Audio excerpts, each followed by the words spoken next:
So yeah, it was a rare sort of thing to happen. And as you can see, probably from afterwards, from pitch invasions and everything, you don't see it too often anywhere else. So it just shows how much it means to Roscommon fans. As I said at the start, the realistic expectation is to win a Connacht title. That is nearly Roscommon's All Ireland. You know, we won't be winning any All Ireland anytime soon, more than likely. So Connacht Championship is huge.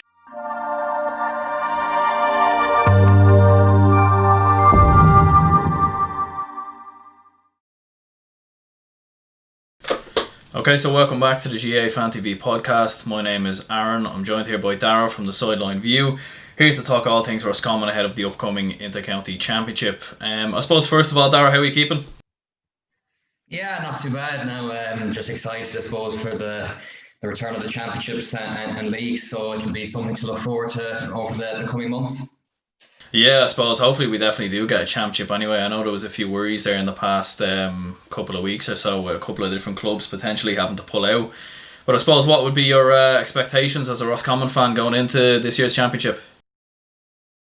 Championship, I think with Roscommon is always to win the Connacht title. I think we're realistic enough with our expectations. You know, we're not expecting All Irelands or anything, but I think hoping for a Connacht title again after winning it last year, you know, it's a realistic enough expectation. It'll be tricky enough again. We have to go through Mayo and Galway the same as we did last year, but I think confidence should be high enough in the group with big players coming back to, you know, the likes of the Murphys and a few others. So yeah, probably the Connacht title you'd have to say would be the expectation from the fans anyways.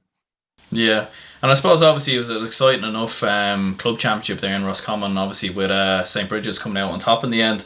Did you watch much of the club football yourself, and what did you make of it in Roscommon? Yeah, I did watch more probably this year than I would have had any other years, because you wouldn't get to go to games, and with them all being nearly streamed online, it might be just €5 to buy it, or even Facebook Live. So I actually watched more games than I ever had done in previous years, and yeah, it was probably the most enjoyable championship, all right, many years. You know, it was open, attacking football. You know, a bit of surprise in some ways, Brigids winning the senior title. Not many people had them tipped probably at the start of it. They have a young team. I mean, they've even just won 5 minor titles in a row, so it's like a conveyor belt, and you can see them now possibly dominating for the next decade even. So they did well, and even the intermediate championship was always good. Oran won that after extra time. I think they had lost 3 finals after replays in the past 4 years, so that was even another good story. But yeah, the standard of championship football this year in the club scene was very good. Yeah, no, absolutely. I definitely agree with you when it comes to watching lots of different games. I even found myself sometimes watching matches in Roscommon and Leitrim and Fermanagh, and matches that you wouldn't even expect to watch. It's I suppose definitely kind of having all the club games and being able to stream them this year was really helpful. I suppose, like, in terms of, you know, obviously if the Connacht Football Championship had gone ahead, or the Connacht Club Football Championship had gone ahead, I suppose, do you think there would have been a massive opportunity there for Brigids to maybe win win that championship? Because obviously, you know, no Corofin and Ballintubber are not there either, so. Well, yeah, especially with Corofin, you know, they're the top dogs for the last how many years. Obviously, Brigids have experience of winning, you know, in the early part of the last decade, winning the All Ireland and a few Connachts, but it's nearly a new team. So yeah, it would have been an opportunity there, all right. But then again, the Galway champions, whoever they will be a tough test, because you've seen in the past few years, Corofin's probably toughest games have nearly been in the Galway championship rather than the Connachts in All Ireland. So yeah, it would have been interesting to see what would have happened. But yeah, it probably would have been that better opportunity to win it this year with Corofin gone. Yeah, and I suppose there could have even been the potential for a Brigids and Ballymun reunion going back to the 2012 final. Was there any players in particular, do you think, Darragh, that stood out in the football championship this year that could even get called up into the Roscommon panel? It's hard to know. Possibly not this year. I think Anthony Cunningham will probably stick to what he has had in last year and this year. But definitely there are some good young players coming up. Even the likes, I went to school with a few of them, maybe Darragh Walsh from Oran. He did a fantastic club championship. And then you have the Brigids forward line. I think Brian Derwin, Kieran Sukru, a few of them were very good. Rory Fallon as well. He's like only about 18, and he's really stood out in sort of the half forward midfield line for Brigids. So there definitely is players coming through every year, and that's something we have had in Roscommon for the last 10, 15 years, that we've always had 2 or 3 from underage panels going into the senior team. Mm. And I suppose obviously, getting on to the National League, that obviously gets back up and running next weekend. Well, I suppose this weekend by the time the video comes out. But obviously you've got Armagh Cavan in the last 2 league games. So, like, do you think, there's a chance of promotion there? Would you fancy your chances in those 2 games? Yeah, I think you would. We've left ourselves in a very good position, obviously, before the lockdown came. It was a rough enough start with sort of poor results against Leitrim and Fermanagh in the first 2, but we got going. We got a good result against Kildare away, and we were just getting a few players back. Conor Cox had just, I think, started his first game against Westmeath, and we put in a good performance there. And we were looking forward to the Armagh game, and I think, I think the way it's going, that if Roscommon win either one of the Armagh or Cavan games, they probably will get promoted. So there is a good chance that we will get promoted, but again, 2 tough games. They're both away, and Armagh and Cavan will be no pushovers. Yeah, I suppose when Armagh, like, they'll have their eyes on promotion. I think Cavan are just underneath Roscommon as well, so it'll definitely be very competitive last 3 games. But yeah, and I suppose obviously then kind of like your form in the league earlier in the year, obviously, like, won 3 games, but so it was a little inconsistent at times. Like, what do you put that down to? Do you think it was maybe just a few injuries, and maybe Conor Cox wasn't up to speed just yet, and maybe, I suppose, you don't have the Murtha brothers in there as well? Yeah, it was a mix of everything. The injuries didn't help. I think we had about 10 injuries to players that would have been on the panel maybe from last year. So that didn't help. And then even you go back to Leitrim, I think we were 5-6 points up going into injury time. It was just even stupid mistakes towards the end. So we drew that one. Then we go to Fermanagh, not a great performance, but we're winning going into injury time again, and we end up losing the game. So yeah, I mean, the results could have probably been better anyways, even with all them injuries. But the next game, I think, was the Clare one, and there was a real pressure going into that one, because there was even talk of relegation at a stage and tier 2s and all that after that Fermanagh loss. But took in against Clare, and then just the Kildare win, that was a huge win. We were just, Conor Cox came off the bench, and that we were just getting a few more players back, and it was looking up, but unfortunately all came to a stop then. Yeah, I suppose it was unfortunate as well, the timing with the lockdown as well.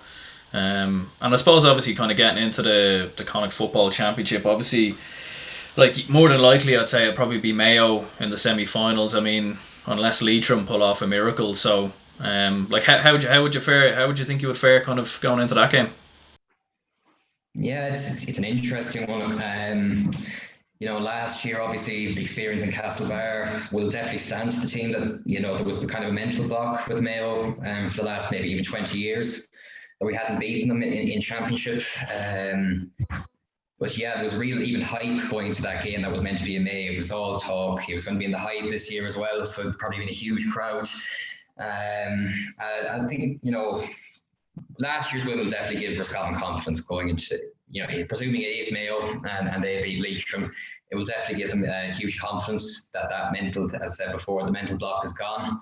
And I think it's been talk nearly for 2-3 years in Connacht and across the country that this Mayo team is on the slide in many ways, that they still have the core players are still there, and it is a bit of an aging team. So I think Roscommon, if they bet them 2 years in a row, it really sent out a marker that, we're probably the next close to Galway and Connacht. And do you think Roscommon get overlooked sometimes in many ways? Because I think everyone, like at the start of every Connacht championship, everyone always has Galway and Mayo down as the front 2. But actually, when you look at it, Roscommon have, been Connacht champions twice in the past 3 years.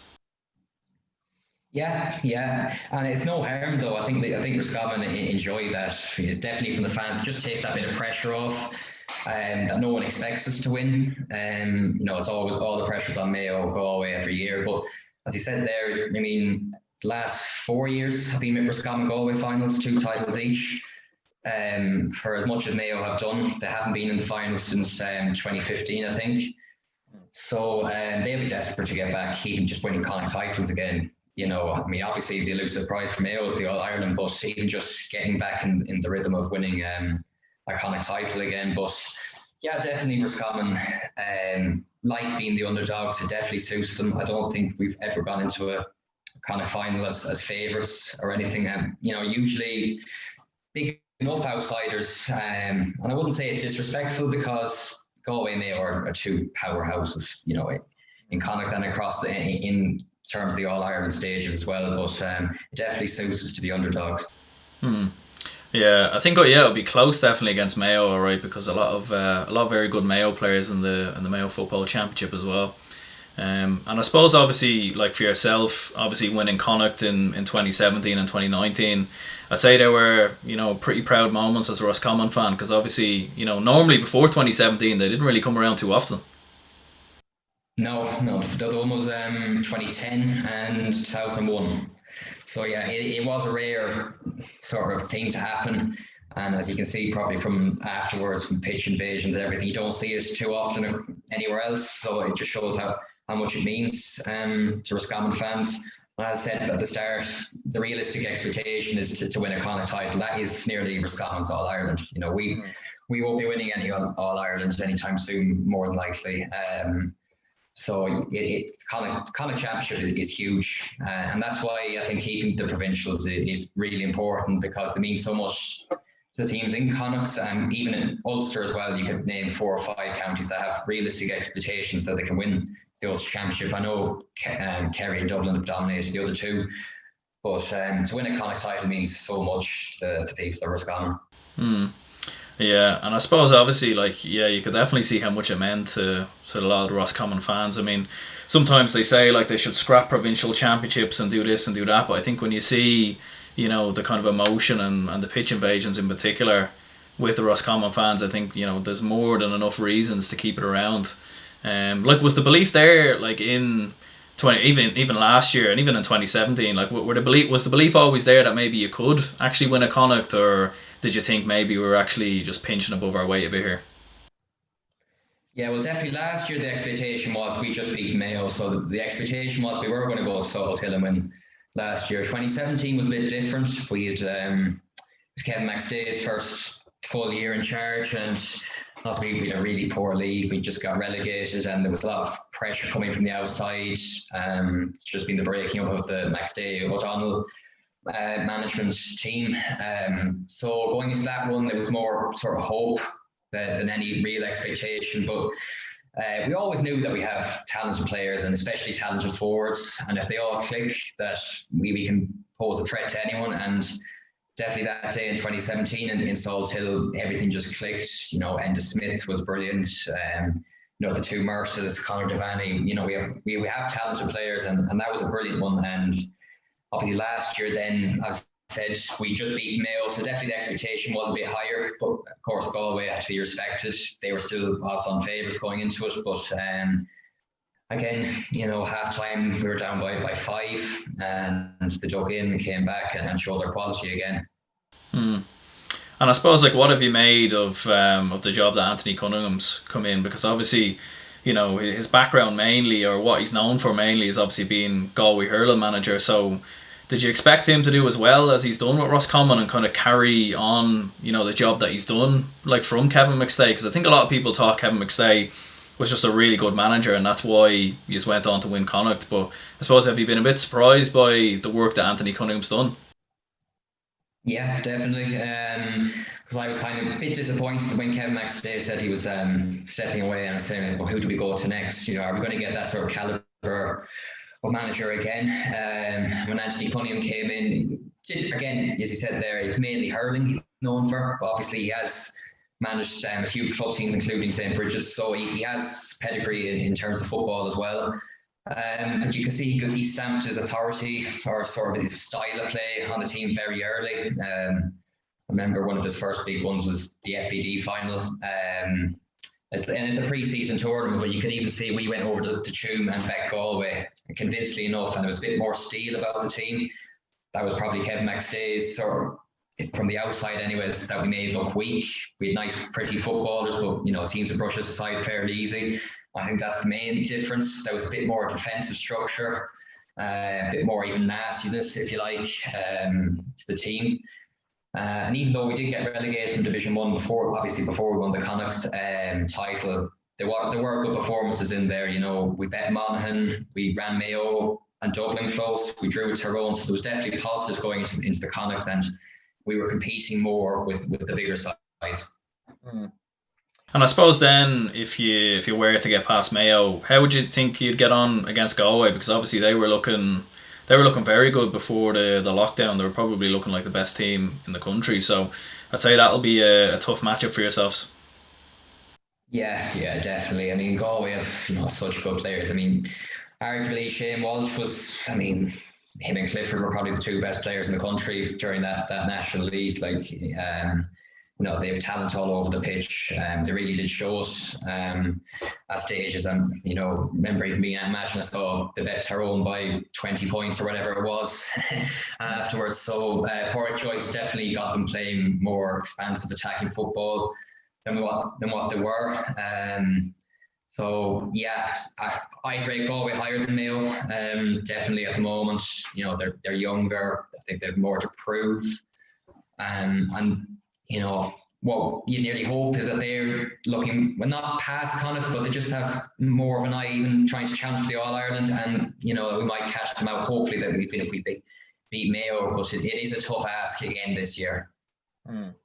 Yeah, no, it definitely will be tough coming up against that Galway side. I suppose the only kind of thing to that is obviously, like, at least for Roscommon, you'll have a bit more of a challenge going into that final, which could go against you as well. But like, Galway are obviously playing Sligo, so do you think that will kind of help you as well, the fact that you'll have that challenge against Mayo maybe going into the game before, whereas Galway will play Sligo?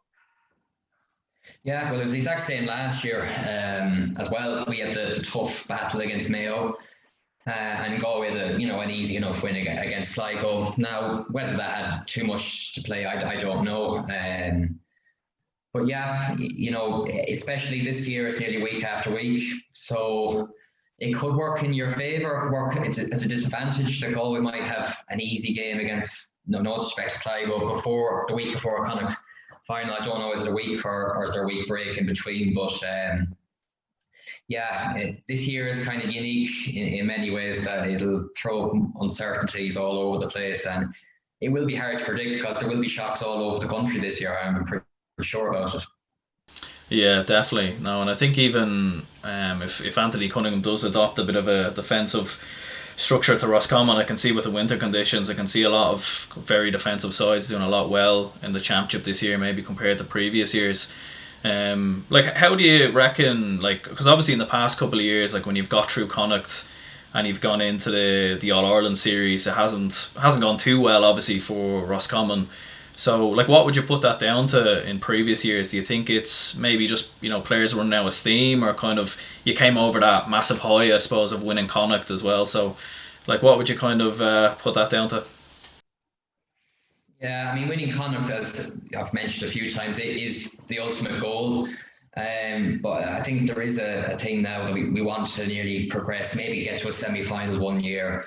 But in reality, I think as we keep finding out, the gap is huge. I think the mentality of beating Galway Mayo is gone now, that we've done it, and we've got past that. But every time we nearly get to a quarter final or Super 8s, you just find out that there's still a huge gap to Dublin's, Kerry's, even Tyrone and Donegal have beaten us well over the years. So it has been a bit frustrating, but I mean, even last year, I know we got lost well to Dublin in Croke Park in the second game, but Tyrone game, we matched them for a while.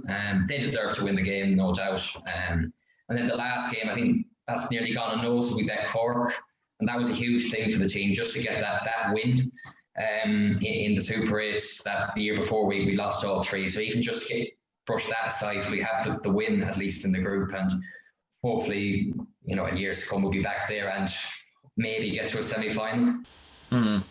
Yeah, and I suppose maybe even with the straight knockout this year, that might suit you even better as well, because if you were to win Connacht, then you'd be in a semi-final with probably either Kerry or Cork, and you never know, like if Cork beat Kerry and then you meet Cork in the semi-final, like there might just be a slight chance you might end up in an All-Ireland final. Well, that's it. Yeah, I mean, obviously there is no Super 8 or anything, so it is going straight into the semi-final, and training has been obviously hampered this year because we don't know what level each team will be at. So that will probably cause more chance of an upset. I think probably the upsets will happen maybe in the likes of an Ulster Championship, or maybe Connacht Roscommon winning it again. I mean, might see an Armagh winning an Ulster this year or something. I don't think probably the real upsets will happen. I think in the later stages, I think Dublin and Kerry are still the benchmark for everyone else. But yeah, as you said before, once you're in an All-Ireland semi-final, you're in the last four. So on the day, anything can happen. But yeah, I still can't really look past Dublin or Kerry. I think they're just well ahead of everyone else. And I suppose, what players do you think can be the difference in that Roscommon team if you do go and win a Connacht Championship, or progress even further than that? Like, what players do you think could be the difference in the team? Yeah, you'd have to probably look at Enda Smith. He's been, a huge player for Roscommon now. He's still only, I think, 26 maybe, or 26, 27. So he's still loads of years left. He's been around the team now for 7-8 years. So he's a crucial player, because anytime we have played well, he's been at the forefront of it, whether that is in midfield, half forward line. You'd have to probably think then that, the likes of the three Dailies in the back line, they made a huge difference last year, coming in, like I said, adding that bit of steel that wasn't there before. And they're quality footballers as well. They pop up with scores from the half-back line nearly every game, at least one or two of them. And then you have up front, obviously, Conor Cox was a huge player for Roscommon last year. Coming in, he exceeded all expectations. And then you have hopefully Jira Mercer and Kieran Mercer as well. Having them back is huge. So there's a lot of players. I mean, there's other ones, even the likes of Conor Devaney's coming back now. He hasn't played since the Connacht final from last year, so he'd be a huge boost. Shane Kaloran's coming back, Ulton Harney as well. So there's a lot of players actually that are coming back. I think I said before, we're missing about 10. So to even get all of them back, and you can look at the bench and bring 5 or 6 of them on to even improve towards the end, would be huge. And what kind of impact do you think Conor Cox had on the Roscommon team coming in there? Because obviously, he is a Kerry man, and obviously coming into the Roscommon team, I suppose as you alluded to it there, there was kind of mixed expectation as to how he would do. So, what kind of impact do you think he's had on the Roscommon team? Yeah, I think it's just even his confidence. His confidence in the ball, he can shoot from anywhere. I mean, his first game was against Monaghan, and he shot a winning free from the sideline, and suddenly he's a hero straight away. And his expectations went from there to there, and everyone's expecting that. He's dealt with the pressure really well, because again, when he's on the field, everyone expects him, to come up with something. But yeah, we were expecting a good player, because he's won a couple of junior All-Irelands with Kerry, and he's been in around the panel here and there, but he's definitely exceeded all expectations. And he's credited himself, because if you look again, Mayo, he got, I think, 5 points. He was man of the match in that game, and then obviously the Connacht final against Galway. So he's really made the difference in them scores that we might be missing. And I suppose obviously for yourself, Sideline View was obviously something you started not too long ago. What was your reasoning behind setting that up? Yeah, it was just around about May time, and it was just kind of sitting here doing nothing like most people. I'm doing media in college, so I said I might just try it out, ask a few people, see where it went. And yeah, more people got back to me than I ever thought. So it just went from there. Really enjoyed doing it, and yeah, I think I did 26 episodes in the end. I was only planning on doing about 10 if I was lucky. So yeah, it was really enjoyable, even just talking to people that I'd never even think about talking to, and people being so good with their time as well. So it kind of worked well in some ways that no one was doing anything and there was no football, so people were probably more than happy to talk. Whereas if it was probably a normal inter-county year, players really don't usually speak to the media too much or open up too much. So it worked out very well in the end. Yeah, no, yeah, I've listened to a few of the podcasts, alright, and they're definitely like very good stuff. So fair play for the work you've done there. Like, who would you say has been your favorite guest? Because there's definitely been some fairly big guests that you've had on. Yeah, I mean, I enjoyed actually even the few from England. Obviously, it's a GAA, but even the soccer one from Sky Sports, enjoyed them. Kevin McStay was a good one. He was honest in his one, so I enjoyed him. And obviously the other Sunday game ones as well. Tomas O'Shea and Kieran Whelan were very good to talk to. And yeah, other players come on, Rory Begg, and Keith Higgins was another good one. He so much talk about with Mayo through the years. But yeah, to be honest, everyone was brilliant. Again with their time, and it was really enjoyable. Yeah, no, I suppose definitely having some like the Sky presenters. I remember listening to them. They were definitely very interesting, because you don't normally hear. They're normally the ones asking the questions, so it definitely was pretty interesting having them on. And I suppose lastly then, just to kind of finish up, I suppose if you were to give a kind of All-Ireland prediction this year and kind of who you think would win the All-Ireland, who do you reckon it would be? I'd have to probably go with Dublin again.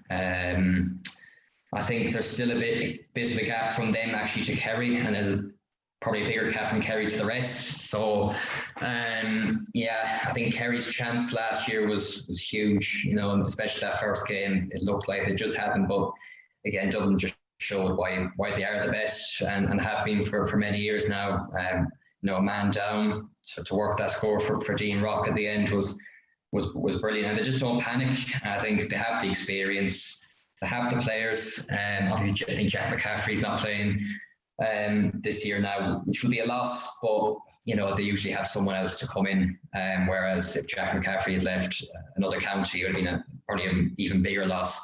So you have to say Dublin. Kerry could go close again. It's kind of the unknown in many ways this year, that it'll be a different year. There's no supporters, obviously, more than likely, and maybe 100 or 200 here and there. But if I had to say, probably it'd be Dublin Kerry final, and then Dublin to win it. Yeah, and who knows? Maybe if Dublin meet Roscommon in the All Ireland final, we can make another video around then or something. We'll have to wait and see. I'd be more than happy to do that. Yeah. Well, yeah, perfect. Anyway, Darragh, it was good. It's good to have you on, and yeah, I suppose best of luck with the Sideline View, and hopefully, when you do start to get things back rolling, hopefully it goes well. No bother at all. Thanks very much.